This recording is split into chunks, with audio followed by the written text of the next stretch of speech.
Welcome to Future Me. This is the very first session. Today's one is all about kind of understanding what employability skills are, identifying the range of employability skills that are essential in the world of work, and obviously how you're going to be able to apply those as well going forward.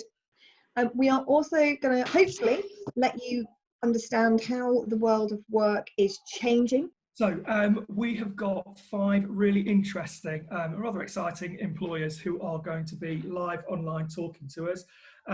First of all, we've got Hariba Myra. We're going to be joined by Kate Lee from Samworth Brothers. So Samworth are a chilled food provider. Then we've got Kath Bunja, who's going to join us from AXA PPP Healthcare. We've got Crown Packaging, so Jackie is going to be joining us from Crown Packaging. She's the HR manager there. And then finally, but absolutely not least, we've got Collab Creation. So Dan Lamoon, who is the creator, the founder and the managing director of Collab Creation, he's going to be joining us. So make sure you've got your questions ready because they're going to be here to answer them. So as Jaraz just said, this is all about you guys. So what we wanted to do was to make sure that even though we're all in lockdown, even though we can't have you on our uni campuses, even though we can't take you to different places of employment and give you tours, there is still opportunities for you all to meet employers and to gain an insight into what it is that they... So what we're going to do is hopefully kind of make the best of the situation, and we're going to get some university students to come along to the Friday sessions. They're going to talk a little bit about their course they're doing. They'll talk a bit more generally, obviously, about life at university. Good morning, everybody. Welcome to this session this morning. So today's session in particular, we are going to be looking at a range of self-management skills, and we're going to be hearing from Robin, who works for Hariba Myra, about how she uses those in her sector, which is cyber and AI. So what you can see here, that self-management skills, really they're a whole set of interrelating areas in terms of what makes up good self-management. So we took the Buzz quiz, and that just gave us a really short, sharp insight into some of our character traits. It gave us some advice. It gave us some celebrities that we're like. Sector we are going to be exploring with cybersecurity and artificial intelligence.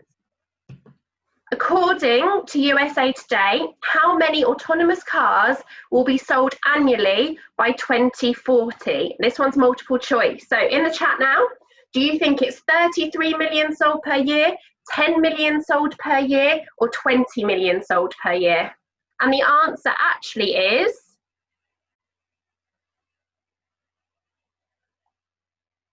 33 million.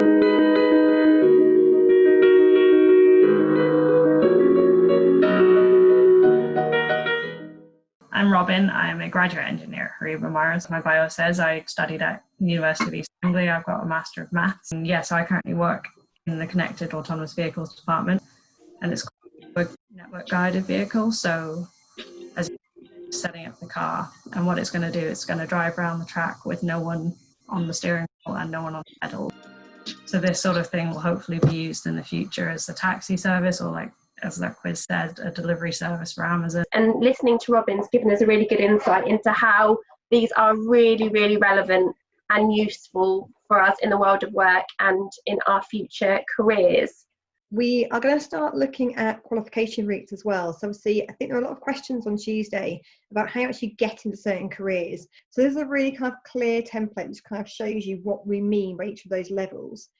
But the website that we're showing you now is called Career Pilot. And the reason that I'm showing you this is because it can be quite confusing, because there's lots and lots of different words, terms and labels that can be given to different qualifications. Hiya, so I'm Amina and I do physics and space sciences at university. Yeah, so as it says on the slide, I'm originally from the US, but I've done my GCSEs and A-levels in a school in Oxford. Now I study computer science at Leicester. Yeah, hi, so my name's Camille. I'm doing my master's at the moment in web applications and services. That's also at the University of Leicester. Welcome to our very first session, all about teamwork. What we're hoping to do is to give you a comprehensive understanding and to demonstrate a little bit about what teamwork is. We're going to identify how teamwork is essential for the future me. Teamwork really is vital if you want to work well with your colleagues and your teammates. And as we know already from the chat, you've probably worked as teams 100 times before.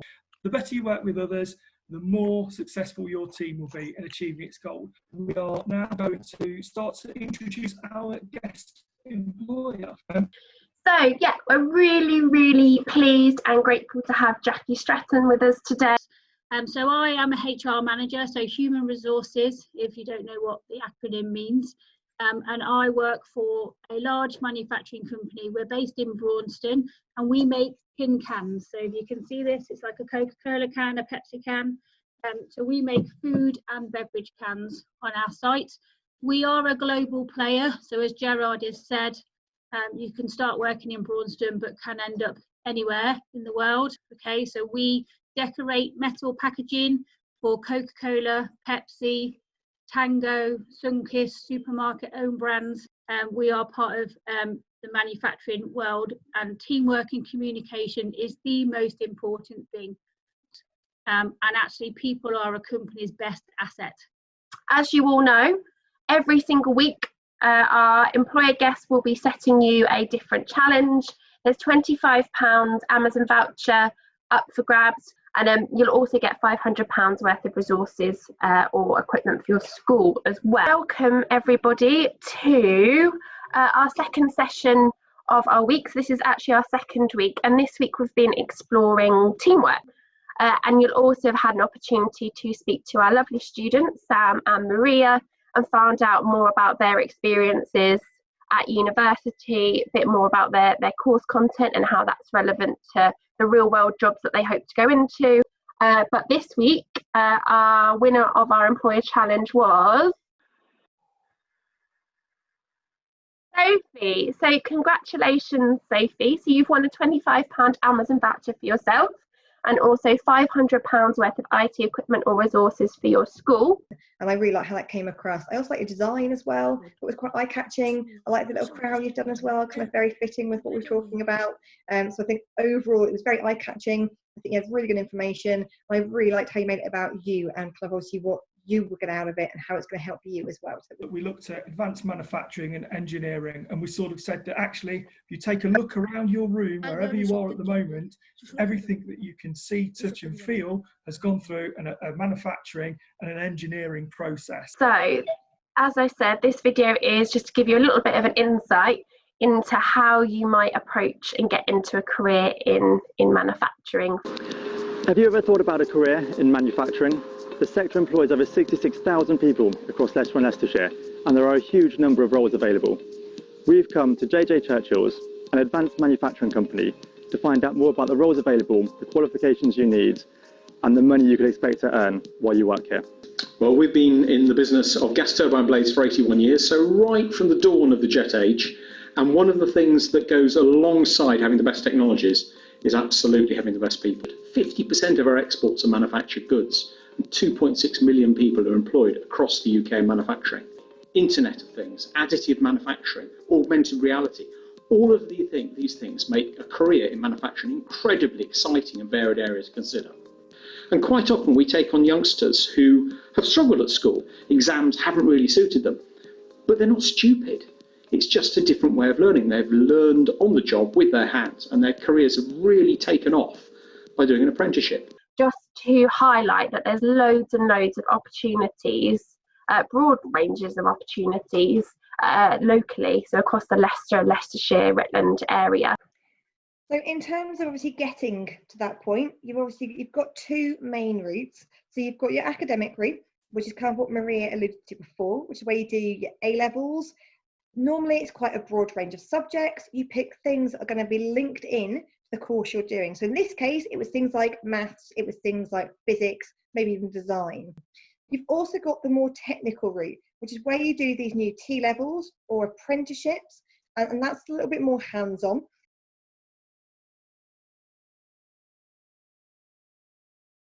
Today we're going to be talking about problem solving, and it's our first session of 2 sessions.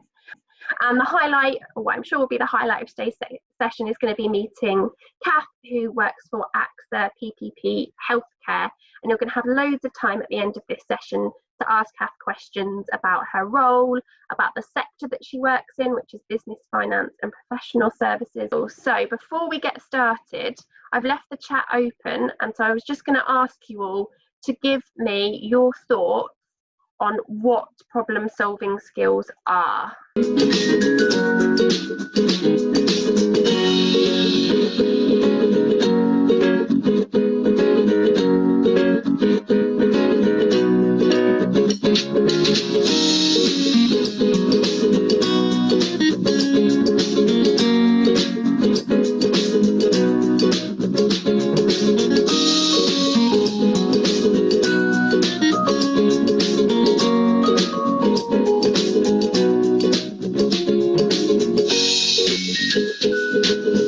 So, introduction to business and finance and professional services here in Leicester and Leicestershire. Well, I'd probably say that this is one of the broadest sectors that we have in Leicester and Leicestershire in terms of jobs and opportunities. It starts from being self-employed right through to working for a global organisation. Okay, I think at this point, Becca, we're going to welcome Kath into the conversation. Okay, well, welcome everyone. It's great to be here. So yeah, I'm Kath Brunger. I work for global organisations. AXA is a global company, so we are in about 60 odd countries across the world.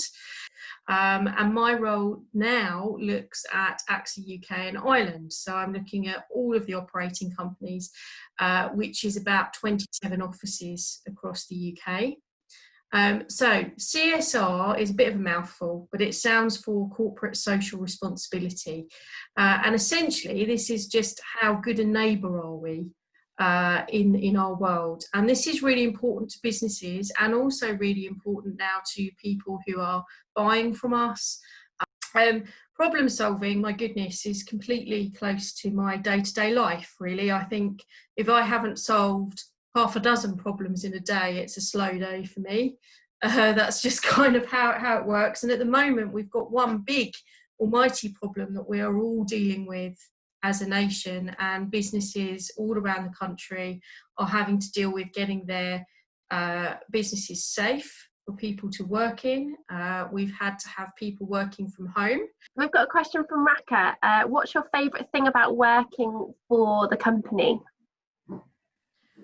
Oh, I think my favourite thing about working for AXA is the amount of opportunity within it, and how they view progression, and not necessarily progression as in promotion, but just opportunities for you to move around the company and learn new things. I think that's, for me, the most exciting thing about working for AXA. If we combine those two, so what type of people do you mix with day to day, and what were their routes into working alongside you? Well, I mix with a completely broad range of people day to day, all in working in different levels of the company, all from very different backgrounds, and all with very different levels of education. But one of the biggest problems we've had, and I'd be interested to see how you would solve, is how to keep our AXA employees still connected with each other and possibly with our customers during lockdown. And that has been one of our biggest problems, because everyone's gone in an office sitting next to each other to now I'm sitting at home on my own. So how do we keep everybody connected so they feel like they're still a valuable cog within the business and they're not isolated? I said problem solving session 2. And as you know, every Friday we like to focus on how you actually get into some of the sectors that we spent time on Tuesday introducing you to. We want to have given you the opportunity and the knowledge on how to demonstrate an understanding of the skill of problem solving. We're going to identify a range of work-based and academic qualifications and routes that will help you get into the business, finance and professional services sector. And we're going to understand through a higher education encounter how problem solving skills are really essential to help you do well in your study pathway. And again, that could be anything to do with whether you do a degree, whether or not you do an apprenticeship, whatever route you take. So a huge big congratulations and round of applause to Hafsa. So here is Hafsa's entry.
Has won a £25 Amazon voucher for himself, and he's also won £500 worth of vouchers or resources for your school. So congratulations, Hafsa. So it's just a reminder really that obviously you can take lots of different routes to get into any sector. So business, financial, professional services. Obviously you can go through the academic route, you can take your A-levels, you can take a variety of A-levels, and they might be in this area, they might be in languages, for example, and you can get on to university if you want to. But you can also go down the more vocational route. You can do your BTECs. You can, from September, you can start doing T-levels, which is kind of like a mix of A-levels and BTECs. You've got that hands-on experience, but you've also got the classroom element with it as well. And you can do the full occupational route of an apprenticeship too. So no matter which one of these you take next after school, you can go on to university, you can go and do a degree apprenticeship, you can go on to kind of work as well. So we've talked about Career Pilot before as well, so just a bit of a reminder really this week that it's a really, really good website to help you figure out a little bit more about your post-16 choices. So it talks to you a bit more in detail about the different routes that you can take, what type of qualifications they are, what's involved with them, and all kinds of things like that. My mum actually found the apprenticeship vacancy at Robert Welsh Designs. I wasn't 100% sure what I wanted to do after sixth form. Most of my friends were going to unis. I wanted to get out of the mindset of full-time education, and I was eager to get my foot on the career ladder as soon as possible. My apprenticeship involved a placement scheme rotated around the company in each and every department. My parents knew I was capable of going to university, but they see me doing well in what I'm doing, and I think they're really proud of me. And that's the beauty of starting young. It's all possible. Hi everyone, I'm Elisa. As I said before, I'm a postgraduate in marketing for the creative industries at the University of Leicester. So I am a second year medical physiology student. I'm not sure if anyone knows what that subject entails of, but in short, it's medicine, but we focus on everything apart from the clinical side. So I don't really look at patients. I don't tell them like prescribe medicines or anything, but I know everything about the research side. So I know exactly what paracetamol does. I know how a drug goes inside our body and which receptors it takes. So I focus on the research side of medicine. Okay, so I would say that problem solving is probably the most important skill that you want to have if you are going in a career in marketing. So a question we had from Amina was, what has been the most challenging problem you've had to solve? Now, obviously that could be within your course, it could just be at university in general, but I'm guessing you've got some quite complex problems you're obviously trying to solve as part of your course. So what's been the most challenging one you've had to try and solve? So apart from my course, at the minute, I think the most challenging is choosing what I want to do after I finish my degree. I learned a lot of skills during my degree, so from analytical thinking to problem solving, teamwork. So it's a lot of skills I can apply not only to my degree, so progress into research, but I can get into other fields if I want to. So some of my course mates from that who graduated this year, they're getting into business analytics, marketing. So all of these skills, I can put them into use in other fields as well. So I think the biggest challenge right now for me has been researching what I want to do and essentially choosing it for when I graduate. Fantastic. So thank you so much to Elisa and to Miri and also to Kath for coming back and joining us and for sharing their experiences with us in France, well, answering all of our questions. It was really fantastic to get that insight. Goodbye, everybody, and thank you very much for joining us.